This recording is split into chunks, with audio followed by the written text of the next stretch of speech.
ప్రస్తుతం మొయినాబాద్ ఘటనలో Eluru TDP MP పుట్టా Mahesh drugs positive వ్యవహారం ఇప్పుడు తెలుగుదేశం పార్టీని ఉక్కిరిబిక్కిరి చేస్తుంది. దీనికి సంబంధించిన బ్రేకింగ్ అప్డేట్ చూస్తున్నాం. మాగంటికి టికెట్ ఇచ్చి ఉంటే ఈ మచ్చ ఉండేదా అని ఆ పార్టీలో చర్చ నడుస్తుంది. MP Mahesh Kumar drugs issue Telugu Desam పార్టీని డ్యామేజ్ చేస్తుందనే చెప్పాలి. ఫామ్ హౌస్ లో డ్రగ్స్ తీసుకొని అడ్డంగా దొరికిపోయిన ఏలూరు ఎంపీ పుట్టా మహేష్ ఎపిసోడ్ పార్టీకి ఎక్కడా లేని డ్యామేజ్ చేస్తుందని సోషల్ మీడియాలో చర్చ జరుగుతుంది. ఆనాడు ఏలూరు సీటు మాగంటి బాబుకు ఇచ్చి ఉంటే ఈ మచ్చ వచ్చేది కాదనే కమెంట్స్ వినిపిస్తున్నాయి. అప్పుడు సిట్టింగ్ గా ఉన్న మాగంటికి సీట్ ఇవ్వకపోవడం పెద్ద తప్పిదమంటుంది తెలుగుదేశం క్యాడర్.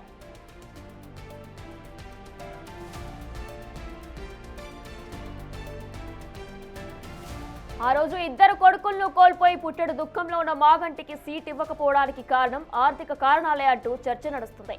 సామాజిక వర్గాల మధ్య పోరంటూ కడప జిల్లా నుంచి తీసుకొచ్చి పుట్టకు సీట్ ఇవ్వడంపై ఇప్పుడు విమర్శలు వినిపిస్తున్నాయి. గోదావరి జిల్లాల్లో ఎవరూ లేనట్లు మహేష్ కుమార్ యాదవ్ కు వైసీపీ నుంచి పోటీ చేసిన కారుమూరి నాగేశ్వరరావు కొడుకు అనిల్ యాదవ్ పై అదే సామాజిక వర్గం పోటీ అంటూ మహేష్ కు సీట్ ఇవ్వడం ఏంటనే ప్రశ్న వినిపిస్తుంది.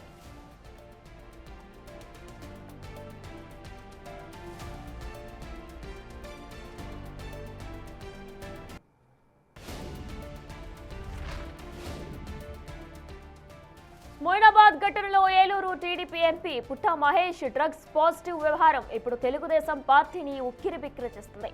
మాగింటికి టికెట్ ఇచ్చి ఉంటే ఈ మచ్చ ఉండేదా అని ఆ పార్టీలో చర్చ నడుస్తుంది.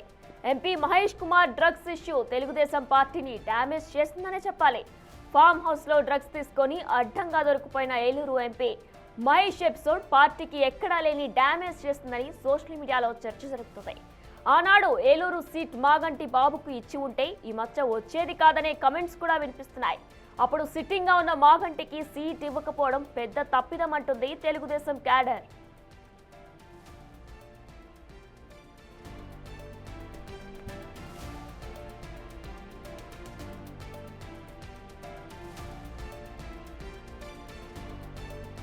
ఆ రోజు ఇద్దరు కొడుకులను కోల్పోయి పుట్టెడు దుఃఖంలో ఉన్న మాగంటికి సీట్ ఇవ్వకపోవడానికి కారణం ఆర్థిక కారణాలే అంటూ చర్చ నడుస్తుంది. సామాజిక వర్గాల మధ్య పోరంటూ కడప జిల్లా నుంచి తీసుకొచ్చి పుట్టకు సీట్ ఇవ్వడంపై ఇప్పుడు విమర్శలు వినిపిస్తున్నాయి. గోదావరి జిల్లాలో ఎవరూ లేనట్లు మహేష్ కుమార్ యాదవ్ కు వైసీపీ నుంచి పోటీ చేసిన కారుమూరి నాగేశ్వరరావు కొడుకు అనిల్ యాదవ్ పై అదే సామాజిక వర్గం పోటీ అంటూ మహేష్ కు సీట్ ఇవ్వడం ఏంటనే ప్రశ్న వినిపిస్తుంది. డ్రగ్ డామేజ్ తర్వాత పార్టీలో ఒక వర్గం అంతా తిరుగుబాటు చేస్తున్నట్లు తెలుస్తుంది. ఇది చంద్రబాబు నిర్ణయం కాదని కొందరి ఒత్తిడి వల్లే సీట్ ఇచ్చారంటూ చర్చ నడుస్తుంది. మచ్చలేని మాగంటిని వదులుకొని ఇప్పుడు మూల్యం చెల్లించుకున్నామంటూ బహిరంగ చర్చ నడుస్తుంది.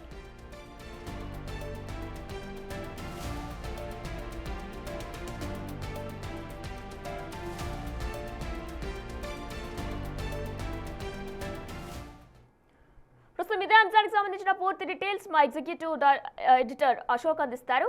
రైట్ అశోక్, మనం చూస్తున్నాం ప్రజెంట్ మొయినాబాద్ ఘటనలో మహేష్ కి సంబంధించి కూడా అయితే ఇటు మాగుంటకి ఇవ్వకుండా మహేష్ కి ఇచ్చినందువల్లనే టీడీపీ పార్టీ పేరు మొత్తం కూడా పోతుందంటూ కూడా ఇటు ఇరు వర్గాలు కూడా తీవ్ర ఆవేదన వ్యక్తం చేస్తున్నాయి, విమర్శలు కూడా గుప్పిస్తున్నాయి. దీన్ని మొత్తం ఎలా చూడాలంటారు? మాగుంట కాదు, మాగంటి బాబు, మాగంటి వెంకటేశ్వరరావు ఆయన పేరు. బేసిక్ గా అదే ఏలూరు పార్లమెంట్ నుంచి ఆయన 2 సార్లు ఎంపీగా గెలిచారు. ఒకసారి దెందులూరు నుంచి ఎమ్మెల్యేగా కూడా గెలిచారు.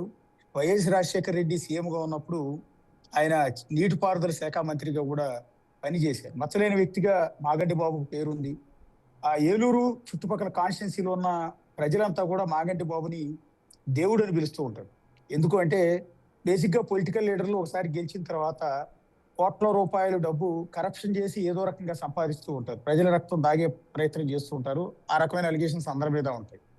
కానీ మాగంటి బాబు తన జేబులో డబ్బులు తీసి జనానందరికీ కూడా పెట్టారు. తమ ఆస్తులు మొత్తాన్ని కూడా జనానికి పెట్టారు అనేది అక్కడున్న ప్రజలందరూ కూడా చెప్పుకునే మాట. అలాంటి మంచి వ్యక్తిని కాదని, ఆయన ఆర్థిక పరిస్థితి బాగోలేదని, డబ్బులు లేక ఇబ్బంది పడుతున్నారనే కారణంతో ఎక్కడో రాయలసీమ నుంచి కడప జిల్లా నుంచి పుట్టా మహేష్ యాదవ్ని తీసుకొచ్చి మరి ఏలూరు నుంచి పోటీ చేయించింది ఎవరు? ఇది తెలుగుదేశం పార్టీలో ప్రధానంగా జరుగుతున్న చర్చ. అంటే లోకల్స్ ఎవరు మీకు దొరకలేదా? గోదావరి జిల్లాలో టీడీపీ తరఫున ఎంపీగా పోటీ చేసి అర్హత ఉన్న వాళ్ళు ఎవరూ లేరా? ఎందుకు రాయలసీమ నుంచి ఆ వ్యక్తిని మాత్రమే తీసుకొచ్చి నిల్చోబెట్టారు?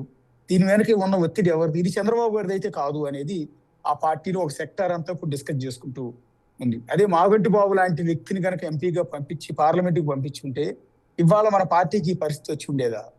ఎందుకు అంటే ఇవాళ పుట్టా మహేష్ యాదవ్ ఒక ఎంపీ స్థానంలో ఉండి పార్లమెంట్ ని వదిలిపెట్టి ఎక్కడ హైదరాబాద్ చివర మొయినాబాద్ ఫామ్ హౌస్ లో, అది కూడా బీఆర్ఎస్ పార్టీకి సంబంధించిన నేతతో కలిసి డ్రగ్స్ తీసుకుంటూ దొరికిపోయాడు.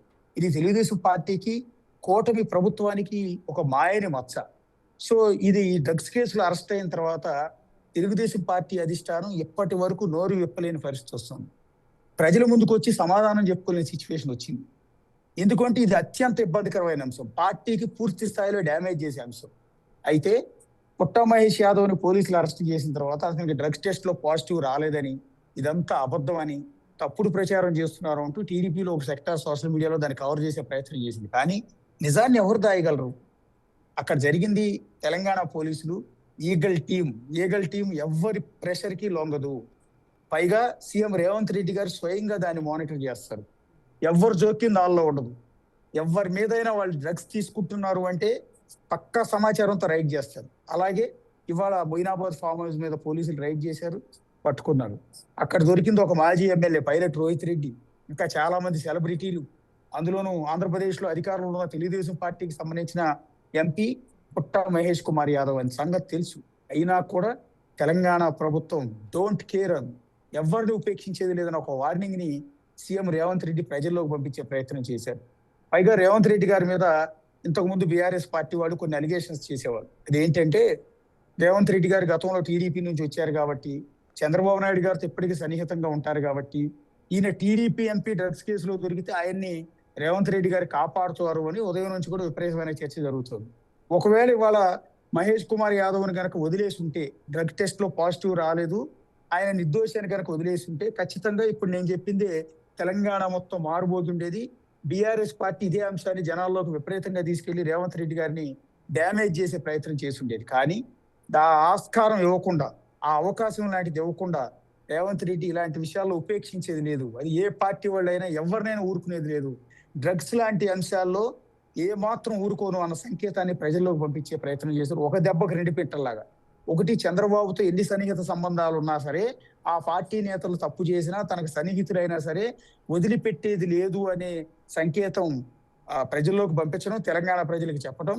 రెండు, బీఆర్ఎస్ నోరు మూయించే ప్రయత్నం రేవంత్ రెడ్డి ఈ విషయంలో చేశారు. ఇక రెండోది, డ్రగ్స్ విషయంలో ఎక్కడ కూడా రాజీ పడేది లేదు. డ్రగ్ రహిత తెలంగాణను నిర్మించడమే తన ధ్యేయం, డ్రగ్ రహిత హైదరాబాద్ ని నిర్మించడమే తన ధ్యేయం అన్న సంకేతాన్ని ప్రజల్లోకి పంపించే ప్రయత్నం రేవంత్ రెడ్డి చేశారు. ఇక్కడ దెబ్బతిన్నదంతా కూడా అంటే రేవంత్ రెడ్డి గారికి ఇంతకు ముందున్న టీడీపీకి సన్నిహితంగా ఉంటారన్న మత్స వాటితో పోయింది. రేపటి నుంచి బీఆర్ఎస్ పార్టీ రేవంత్ రెడ్డి గారికి చంద్రబాబు గారికి మధ్య సంబంధాలు అంటూ అంటగట్టే ప్రయత్నం చేసే అవకాశం బహుశా ఉండదు ఈ దెబ్బతో. ఎందుకంటే ఒక ఎంపీ స్థాయి వ్యక్తిని కావాలనుకుంటే వాళ్ళు రేవంత్ రెడ్డి గారు వదిలిపెట్టేయచ్చు, తప్పించేయచ్చు. ఆయనకి లేదు, పాజిటివ్ రాలేదు అని తప్పించేసి దాన్ని రిపోర్ట్స్ ని మాయం చేసినా కూడా కాదనేది లేరు, దాన్ని ఎవరు కూడా ప్రూవ్ చేయలేరు. కేవలం ఆయన అక్కడికి అటెండ్ అయ్యాడు మాత్రమే, డ్రగ్స్ తీసుకోలేదని కూడా ప్రూవ్ చేయొచ్చు. కానీ ఉన్న నిజాన్ని ఉన్నదన్నట్టుగా కుండబద్దలు కొట్టడం అనేది బహుశా రేవంత్ రెడ్డి మార్క్ పాలనకు నిదర్శనంగా ఇక్కడ మనకు స్పష్టంగా కనిపిస్తుంది. వాళ్ళు తెలంగాణ మొత్తం హర్షిస్తూ ఉన్నారు. ఎంత టీడీపీ ఎంపీ అయినా సరే ఉపేక్షించకుండా ఇమ్మీడియట్ అరెస్ట్ చేయించాడు రేవంత్ రెడ్డి అని. గతంలో అల్లు అర్జున్ అరెస్ట్ చేసినప్పుడు కూడా ఇదే విషయం రేవంత్ రెడ్డి గారి మీద మంచి నేమ్ వచ్చింది. ఆయన ఇన్నాళ్ళ తర్వాత టీడీపీ ఎంపీని మళ్ళీ డ్రగ్స్ కేసులు అరెస్ట్ చేసిన తర్వాత రేవంత్ రెడ్డి గారి పేరు ఎక్కడికి వెళ్ళిపోయింది. ఇవాళ ఏదో ఆయన్ని మనం భజన చేసే ప్రయత్నము, ఆయన గురించి గొప్పగా చేసుకునే ప్రయత్నం కాదు. తెలంగాణలో జరుగుతున్న చర్చ గురించి నేను చెప్తున్నా. ఇక ఆంధ్రాలో జరుగుతున్న చర్చ గురించి వద్దాం. అక్కడ పుట్టా మహేష్ యాదవ్ ఎక్కడ రాయలసీమ నుంచి, అది కూడా ఆయన కుటుంబం నుంచి 4 ఎమ్మెల్యేలు ఉన్నారు. ఇది ఆశ్చర్యం ఏంటంటే ఆయన కుటుంబం నుంచి 4 ఎమ్మెల్యేలు ఉన్నారు 2 రాష్ట్రాల్లో. ఇంతమంది ఉన్నా కూడా ఇంకా సరిపోలేదు అన్నట్టుగా ఆయనకి ఎంపీ సీటు ఇవ్వాల్సినంత అవసరం ఏంటి అనేది. ఇప్పుడు మాగంటి బాబు గారు ఆల్రెడీ 2 సార్లు ఎంపీగా పనిచేస్తున్నారు. ఆ కాన్స్టిట్యున్సీ మొత్తం పట్టుంది, మంచి నేమ్ ఉంది, మచ్చలేదు, ఏ సానుభూతి ఉంది. పైగా 2019 ఎన్నికల్లో కూడా ఆయన ఓడిపోయి ఉన్నాడు. ఎందుకంటే ఆనాడు జగన్మోహన్ రెడ్డి గారి హవాలో మాగంటి బాబు గారు ఓడిపోయారు. సో ఆ సింపతి కూడా ప్రజల్లో ఉంది. పైగా 2 కొడుకులు కోల్పోయారు, ఉన్న యావదాస్తిని జనానికి పనిచేశారు. ఈ అన్ని విధాలా ఆయనకి సింపతి ఉంది. ఇప్పుడు ఆయన కనుక పోటీ చేస్తుంటే ఇంకొక 50,000 మెజార్టీ ఈ ఇప్పుడు పుట్టా మహేష్ యాదవ్ కంటే మాగంటి బాబు గారికి వచ్చి ఉండేది అనేది అక్కడ జరుగుతున్న ప్రశ్న. ఇక రెండోది, ఇప్పుడు ఆల్రెడీ పుట్టా మహేష్ యాదవ్ గారి తండ్రి పుట్ట సుధాకర్ యాదవ్ గారు కడప జిల్లా మైదుకూరు నుంచి ఎమ్మెల్యేగా గెలిచారు. ఆయనకు ఆల్రెడీ ఎమ్మెల్యే టికెట్ ఇచ్చారు. సో అక్కడ ఆల్రెడీ తండ్రికి ఎమ్మెల్యే టికెట్ ఇచ్చినప్పుడు మళ్ళీ కొడుకుని తీసుకొచ్చి ఎక్కడో గోదావరి జిల్లాలో ఏలూరు స్థానం నుంచి పోటీయించాల్సిన అవసరం ఏంటి? ఇది ఎవరికి అర్థం కాని విషయం. ఎవరు ఈ ప్రెషర్ పెట్టారు? బేసిక్ గా చంద్రబాబు నాయుడు గారు ఇలాంటి నిర్ణయాలు తీసుకోరు. పోనీ ఆయన ఏమన్నా సిట్టింగ్ ఎంపీనా, ఆయనకి ఇక్కడ ఏమన్నా అనుభవం ఉందా అంటే బహుశా పుట్ట మహేష్ యాదవ్ ఏలూరులో పార్లమెంటు స్థానం నుంచి అభ్యర్థిగా బీఫారం తీసుకుని నామినేషన్ వేసే వరకు ఏలూరు పార్లమెంట్ సెగ్మెంట్ లో ఎన్ని అసెంబ్లీ స్థానాలు ఉన్నాయి, ఆ నియోజకవర్గ పరిధి ఏంటో కూడా ఆయన బహుశా తెలిసి ఉండకపోవచ్చు. ఎందుకంటే ఆయన అంత ముందు వరకు హైదరాబాద్ లో ఉండి రియల్ ఎస్టేట్ వ్యాపారం ఏవో చేసుకునేవారు ఈ పైలట్ రోహిత్ రెడ్డి వీళ్ళందరితో కలిసి. సో అలాంటి వ్యక్తిని తీసుకొచ్చి ఏమాత్రం పట్టులేని అసలు ఏమాత్రం పరిచయాలు కూడా లేని వ్యక్తిని తీసుకొచ్చి కేవలం డబ్బులు ఉన్నాయనే కారణంతో పోటీ చేయించారా? మాగంటి బాబు గారికి డబ్బులు లేవనే కారణంతో ఆయన టికెట్ నిరాకరించారనేది ఇక్కడ మనం చూడాల్సి ఉంటుంది. జీవితం అంతా పార్టీ కోసం పనిచేసిన మాగంటి బాబు లాంటి వ్యక్తి చివరిలో కరివేపాకులు తీసి పడేయటం పట్ల కూడా కొంత ఆగ్రహం వ్యక్తం అవుతున్న పరిస్థితి ఇప్పుడు కనిపిస్తుంది. మొన్నటి హవాలో కాబట్టి అది చంద్రబాబు గారి హవాలో చంద్రబాబు గారి మీద ఉన్న సానుభూతితో ఎవరి నుంచో పెట్టినా గెలిచేశారు మొన్నటి ఎన్నికల్లో. అలాగే పుట్ట మహేష్ యాదవ్ కూడా ఇంతటి భారీ మెజార్టీతో గెలిచారు.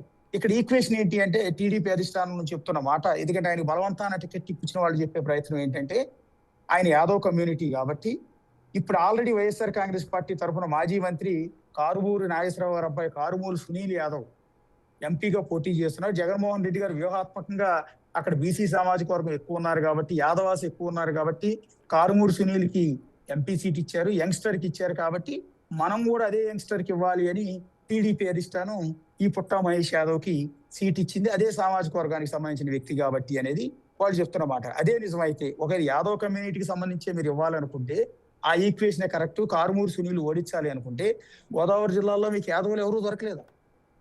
అసలు కోస్తా ఏరియాలో నీకు యాదవులు ఎవరూ దొరకలేదా? పశ్చిమ గోదావరి జిల్లాలో ఏలూరు పార్లమెంట్ సెగ్మెంట్ లో యాదవాస్ అసలు లేరా? ఇవ్వాలనుకుంటే ఎక్కడో కడప జిల్లా నుంచి రాయలసీమ నుంచి తీసుకొచ్చి పోటీ చేయించాల్సిన అవసరం ఏంటంటే ఎవరు ఎక్కడైనా పోటీ చేయొచ్చు దేశంలో, దాన్ని ఎవరు కాదంటలా. ఇక్కడ ప్రాంతీయ విభేదాలు ఏమీ లేవు. కానీ ఇక్కడ ఎవరు దొరకలేదా అనేది ఇప్పుడు విచిత్రం. అదే టీడీపీలో పార్టీ కోసం పనిచేసిన వాళ్ళు, పార్టీల కోసం ప్రాణాలు అర్పించిన వాళ్ళు, పార్టీ కోసం ఆస్తులు అమ్ముకున్న వాళ్ళు, పార్టీ జెండా కోసం తన రక్తం చిందించిన వాళ్ళు బోల్డ్ మంది ఉన్నారు. అది కానీ అలాంటి వాళ్ళందరినీ పక్కన పడేసి మాగంటి బాబు లాంటి వ్యక్తిని కూడా పడేసి ఈయన మాత్రం అక్కడ నుంచి తీసుకొచ్చి ఇక్కడ పోటీ చేయించడం పట్ల కూడా తీవ్రమైన విమర్శలు ప్రస్తుతం ఆ నియోజకవర్గంలో వినిపిస్తూ ఉన్నాయి. ఇక రెండోది ఇప్పుడు జరుగుతున్నది ఏంటంటే పుట్ట మహేష్ యాదవ్ డ్రగ్స్ కేసులో అరెస్ట్ అయిన తర్వాత స్టిల్ ఈ నిమిషం వరకు టీడీపీ తరఫున ఒక్కరు కూడా బయటకు వచ్చి మాట్లాడట్లా. ఎందుకంటే ఎంతలా డ్యామేజ్ అయిందో మనకు అర్థం చేసుకోవచ్చు. కూటమి నుంచి కూడా ఎవరు మాట్లాడటం. విచిత్రం ఏంటంటే కూటమి నుంచి కూడా ఎవరు మాట్లాడలేదు. ఎందుకంటే 3 పార్టీలకి దెబ్బ తగిలింది. జనసేన పార్టీ నుంచి అరవ శ్రీధర్ లైంగిక వేధింపుల కేసులో మనం దొరికిపోయాడు. ఆ వివాదం ఇంకా కూడా నడుస్తూనే ఉంది. ఆ బాధితులు ఇంకా రోజుకు ఒక వీడియో రిలీజ్ చేస్తూనే ఉంది. ఈ రోజు వరకు సస్పెండ్ చేయాల. సో ఆ తలనొప్పులో వాళ్ళు ఉన్నారు. అలాగే బీజేపీ నుంచి ఎమ్మెల్యేగా గెలిచిన ఆదినారాయణ రెడ్డి మాజీ మంత్రి జమ్మల మరుగు నుంచి ప్రస్తుతం ఎమ్మెల్యే, ఆయన కొడుకు కూడా హైదరాబాద్ లో ఇదే విధంగా డ్రగ్స్ కేసులో దొరికాడు రీసెంట్ గా. ఇది నోట్ చేసుకోవాలి. అంటే అరవ శ్రీధర్ వ్యవహారం నడుస్తున్న టైంలోనే ఆదినారాయణ రెడ్డి బీజేపీ ఎమ్మెల్యే కొడుకు కూడా హైదరాబాద్ లో డ్రగ్స్ కేసులో దొరికాడు. సో ఇప్పుడు బెయిల్ మీద ఉంటాడు బహుశా. సో బీజేపీ వాళ్ళకి ఆ డ్రగ్స్ తలనొప్పి ఉంది. వాళ్ళు కోచింగ్ చేయలేని పరిస్థితి వచ్చింది. ఇప్పుడు ఏకంగా టీడీపీ ఎంపీఏ డ్రగ్స్ కేసులో రెడీ హ్యాండెడ్ గా అక్కడ అడ్డంగా దొరికిపోయాడు. సో దీంతో టీడీపీ అధిష్టానం ఏం సమాధానం చెప్పుకోలేని పరిస్థితుంది. కూటమి ప్రభుత్వంలో ఉన్న పార్టీలు కూడా బయటకు వచ్చి మాట్లాడలేని సిచ్యువేషన్ ఇప్పుడు ఏర్పడింది. ఇక రెండోది బీసీ సామాజిక వర్గానికి సంబంధించిన వ్యక్తి, యాదవ్ కమ్యూనిటీకి సంబంధించిన వ్యక్తిని మీరు ఇట్లా బ్లేమ్ చేస్తారా, అలా చేస్తారా, ఇలా చేస్తారా, డామ్ డూమ్ తీసుకుంటూ టీడీపీ వాళ్ళు కార్యకర్తలు కొంతమంది సోషల్ మీడియాలో ఉదయం నుంచి చెలరైపోయే ప్రయత్నం చేస్తున్నారు. కానీ అది తప్పు. బీసీ సామాజిక వర్గం చెందిన వాళ్ళు డ్రగ్స్ కేసులో దొరికితే అరెస్ట్ చేయొద్దా? అరెస్ట్ అయ్యారని చెప్పి మీడియాలో ఎక్కడ వేయొద్దా? ఇదేం రూల్ నాకు అర్థం కదా. అంటే బీసీలకు ఒక రూలు, ఓసీలకు ఒక రూలు, ఎస్సీలకు ఒక రూల్ ఉంటుందా? చట్టం ముందు ఎవరైనా కదా ఒకళ్ళే. సో అదే క్రమంలో రేవంత్ రెడ్డి సర్కార్ ఇక్కడ ఎవరిని ఉపేక్షిస్తుందో, అది బీసీ అయినా, ఓసీ అయినా, ఎస్సీ అయినా, ఎస్టీ అయినా అనే సంకేతాలు ప్రజల్లోకి ఇచ్చి డ్రగ్స్ అనేది అత్యంత ప్రమాదకరం, సమాజాన్ని నాశనం చేస్తుంది. భవిష్యత్తు అంతా మనం డ్రగ్స్ తో యుద్ధం చేయాల్సి వస్తుంది. పిల్లల జీవితాలని సర్వనాశనం చేస్తుంది డ్రగ్స్. ఆ డ్రగ్స్ భూతం నుంచి సొసైటీని కాపాడేందుకు, అంటే మనల్ని కాపాడేందుకు రేవంత్ రెడ్డి సర్కార్ తీసుకున్న కఠినమైన నిర్ణయాల్లో భాగమే ఈగల్ టీంను ఫామ్ చేయటం. ఆ ఈగల్ టీం సాధించిన అతిపెద్ద సక్సెస్ వాళ్ళ ఎంపీని పట్టుకోవడం, దాన్ని గర్వంగా చెప్పుకోవాలి. సో ఇక్కడ సిగ్గుపడాల్సింది చాలా మంది ఉన్నారు. పర్టికులర్గా ఇలాంటి వ్యక్తిని మనం గెలిపించామని ఓటేసిన ఓటర్లు బాధపడుతూ ఉన్నారు. సో మేము ఇక్కడ మిమ్మల్ని ఎంపీగా లక్షల మెజార్టీతో గెలిపిస్తే మీరు హైదరాబాద్ లో పోయి కూర్చుని ఫామ్ హౌజుల్లో జల్సాలు చేస్తూ, హొక్కా పీలుస్తూ, డ్రగ్స్ తీసుకుంటూ ఎంజాయ్ చేస్తారని ఏలూరు పార్లమెంట్ నియోజకవర్గ ప్రజలు శాపనార్థాలు పెడుతూ ఉన్నారు, తిడుతూ ఉన్నారు. రేపొద్దున ఇదే ఎంపీ రేపు పార్లమెంట్ సమావేశాలకు అటెండ్ అవుతున్నారు. సో డ్రగ్స్ కేసులో పట్టుబడిన వ్యక్తి రేపు పవిత్రమైన పార్లమెంట్లో ఎంపీ స్థానంలో కూర్చుని ఏం మాట్లాడగలుగుతారు? సో ఇవాళ పార్లమెంట్ సమావేశాలు ఉన్నాయి కాబట్టి ఆ కారణం చూపించి బెయిల్ తీసుకుని ఎల్లుండొచ్చు, కానీ ఏ ముఖం పెట్టుకుని పార్లమెంట్లో అడుగు పెడతారు? సో ఇవాళ దేశవ్యాప్తంగా స్ప్రెడ్ అయింది, ఒక ఎంపీ హైదరాబాద్ లో తెలంగాణలో డ్రగ్స్ కేసులో పట్టుబడ్డాడు అని. సో పార్లమెంట్ సభ్యులందరికీ ఈ విషయం మొత్తం తెలిసిపోయింది. వాళ్ళందరూ క్వశ్చన్ చేస్తారు, ఇతనేనా ఈ టీడీపీ ఎంపీ అయినా దొరికింది అని. వాళ్ళందరికీ టీడీపీ మిగిలిన ఎంపీలు సమాధానం చెప్పుకోలేని పరిస్థితి, తలదించుకోవాల్సిన పరిస్థితి ఉంది. సో ఇదంతా అప్పుడు పార్టీ అధిష్టానం మూల్యం చెల్లించుకుంటుంది. కావాలని పుట్టా సుధాకర్ యాదవ్ కొడుకు కాబట్టి పుట్టా మహేష్ యాదవ్ ని తీసుకొచ్చి మరి ఇక్కడ పోటీ చేయించిన వాళ్ళందరూ తలదీసుకోవాల్సిన పరిస్థితి, ఇప్పుడు అది మూల్యం చెల్లించుకోవాల్సిన పరిస్థితి ఏర్పడింది. ఇక వైఎస్ఆర్ కాంగ్రెస్ పార్టీకి అత్యంత వెపన్ దొరికింది. రేపటి నుంచి విపరీతంగా దూసుకుపోతుంది వైఎస్ఆర్ కాంగ్రెస్ పార్టీ. బహుశా రేపు జగన్మోహన్ రెడ్డి గారు లాంటి వాళ్ళు ప్రెస్ మీట్ పెట్టి మాట్లాడిన ఆశ్చర్యపోకర్లా. వైసీపీ సోషల్ మీడియా ఇప్పటికీ చెలరైపోతుంది, మొత్తం విపరీతంగా స్ప్రెడ్ అవుతోంది. సో ఇది టీడీపీ సమాధానం కూడా చెప్పలేని పరిస్థితి ఏర్పడుతుంది. ఇక పుట్టా మహేష్ యాదవ్ అరెస్ట్ తర్వాత 4 కుటుంబాలు డ్యామేజ్ అయ్యాయి. ఇంతకు నేను చెప్పాను 4 ఎమ్మెల్యేలు ఉన్నారు వాళ్ళ కుటుంబంలో. ఎట్లా అంటే వీళ్ళ నాన్నగారు మైదుకూరు నుంచి పుట్టా సుధాకర్ యాదవ్ ఎమ్మెల్యేగా గెలిచారు టీడీపీ నుంచి. తర్వాత వీళ్ళ మామగారు, పిల్లనిచ్చిన మామగారు మాజీ మంత్రి, మాజీ ఎంపీ, మాజీ స్పీకర్ యనమల రామకృష్ణుడు గారు. ఈయనకి పిల్లనిచ్చిన మామ యనమల రామకృష్ణుడు గారు రెండో కుమార్తెనే ఇప్పుడు ఎంపీ పుట్టా మహేష్ యాదవ్ వివాహం చేసుకున్నారు. సో యనమల రామకృష్ణుడి గారికి సోయాన అల్లుడు. ఇప్పుడు యనమల రామకృష్ణుడి గారి మరో కుమార్తె దివ్య తుని ఎమ్మెల్యే స్థానం నుంచి ఎమ్మెల్యేగా టీడీపీ నుంచి గెలిచారు. ఇక్కడ రెండో ఎమ్మెల్యే, తండ్రి ఒక ఎమ్మెల్యే, బహుశా యనమల దివ్య అంటే పిల్లనిచ్చిన మామగారు ఇంకో కూతురు కాబట్టి వదిన గాని మరదలు గాని అయి ఉండొచ్చు వరుసకి. సో ఆవిడ ఒక ఎమ్మెల్యే, ఇక్కడ 2 ఎమ్మెల్యేలు. ఇక మూడోది ఆయన మరో మామగారు తెలంగాణకు సంబంధించిన తలసాని శ్రీనివాస్ యాదవ్ గారు, ఇక్కడ సికింద్రాబాద్ నుంచి బీఆర్ఎస్ నుంచి గెలిచిన ఎమ్మెల్యే, గతంలో టీడీపీలో నుంచి ఉన్న వ్యక్తి, బీఆర్ఎస్ లో 10 ఏళ్ల పాటు మంత్రిగా పనిచేసిన వ్యక్తి. ఆయన కూడా ఈ పుట్టా మహేష్ యాదవ్ కి మామగారు అవుతారు. ఎలా అవుతారు అంటే తలసాని శ్రీనివాస్ యాదవ్ గారి అమ్మాయిని ఈ పుట్టా మహేష్ యాదవ్ తమ్ముడు పుట్టా రవి యాదవ్కి ఇచ్చి పెళ్లి చేశారు. అంటే ఈయన కూడా ఏదైతే తలసాని శ్రీనివాస్ యాదవ్ గారికి అల్లుడు వరుసే అవుతారు. ఇక్కడ తలసాని శ్రీనివాస్ యాదవ్ గారు కూడా తలదించుకోవాల్సిన పరిస్థితి, సమాధానం చెప్పుకోవాల్సిన సిచ్యువేషన్ ఇక్కడ ఏర్పడింది. సో ఇక వీటన్నిటికంటే ముందు ఇంకా 4వ ఎమ్మెల్యే అని మీరు అనుకోవచ్చు. 4వ ఎమ్మెల్యే ఎవరు అంటే Jubilee hills MLA Naveen Yadav. ఇక్కడ నవీన్ యాదవ్ ప్రస్తావన ఎందుకు? పుట్టా మహేష్ యాదవ్ డ్రగ్స్ కేసులో పట్టుబడితే నవీన్ యాదవ్కి ఏం సంబంధం అని అనుకోవచ్చు మీరు. ఆయన కాంగ్రెస్ ఎమ్మెల్యే కదా అనుకోవచ్చు, అవును. కానీ ఆయనకు కూడా వీళ్ళు బంధువే అవుతారు. ఎందుకంటే తలసాని శ్రీనివాస యాదవ్ గారికి నవీన్ యాదవ్ బంధువు, చాలా దగ్గర బంధువు. సో ఆల్రెడీ తలసాని శ్రీనివాస్ యాదవ్కి అల్లుడు వరుస అయ్యే పుట్టా మహేష్ యాదవ్ కూడా almost Jubilee hills Congress MLA Naveen Yadav కూడా అంతో ఎంతో బంధుత్వం ఉంటుంది. సో వాళ్ళు కూడా ఇప్పుడు మా సామాజిక వర్గానికి సంబంధించిన వ్యక్తి, మా బంధువు ఈ విధంగా డ్రగ్స్ కేసులో పట్టుబడ్డాడని వాళ్ళు కూడా బాధపడే సిచ్యువేషన్ వచ్చి ఉంటుంది. వాళ్ళకైతే ఇందులో సంబంధం ఉందని నేను చెప్పట్లేదు. తలసాని శ్రీనివాస్ యాదవ్ గారు డ్రగ్స్ తీసుకోమని చెప్పరు, ఆ నవీన్ యాదవ్ గారు డ్రగ్స్ తీసుకోమని ఇతనికి ఏం చెప్పరు. కానీ ఇతను చేసిన నిర్వాహకం వల్ల, తప్పుడు పని వల్ల వాళ్ళు కూడా ఇబ్బంది పడే పరిస్థితి ఏర్పడిందని చెప్తున్నారు. అంటే ఎంటైర్ కుటుంబంలో 4 పార్టీలు, 3 పార్టీల నుంచి ఆల్మోస్ట్ 3 పార్టీల నుంచి. ఎందుకంటే వాళ్ళ నాన్నగారు టీడీపీ ఎమ్మెల్యే, వాళ్ళ వదిన గారు టీడీపీ ఎమ్మెల్యే, తలసాని శ్రీనివాస్ యాదవ్ గారు బీఆర్ఎస్ ఎమ్మెల్యే, ఇంకో బంధువైన నవీన్ యాదవ్ కాంగ్రెస్ పార్టీ ఎమ్మెల్యే. అంటే దాదాపుగా 3 పార్టీలకు సంబంధించిన వ్యక్తులు వాళ్ళ కుటుంబంలో ఉన్నారు.